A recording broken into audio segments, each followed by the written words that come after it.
Di tulad ng mga nagdaang rotation at reprovisioning mission ng Pilipinas sa Ayungin Shoal, naging mapayapa ang RORE mission kanina sa BRP Sierra Madre ayon sa Department of Foreign Affairs.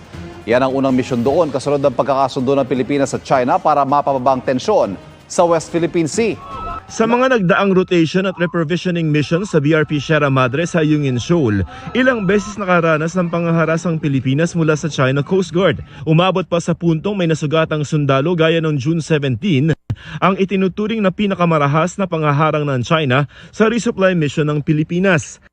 Pero sa RORE mission ngayong araw, wala raw nangyaring untoward incident ayon sa Department of Foreign Affairs.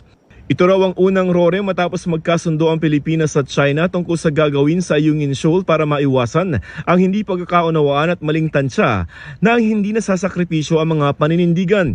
Ginamit sa misyon ng civilian vessel na MV Lapu-Lapu na ineskorta ng BRP Cape Engaño ng Philippine Coast Guard. Inulit ng DFA na naaayon sa batas ang RORE mission sa loob ng Exclusive Economic Zone ng Pilipinas na saksi sa pagiging profesional ng Philippine Navy at Philippine Coast Guard. Kapwa matipid sa detalye ang Pilipinas at China sa napagkasunduan sa mga gagawin sa rotation at resupply mission sa Ayungin Shoal. Pero dati nang sinabi ng Department of Foreign Affairs na hindi kailangan magpaalam ng Pilipinas sa China.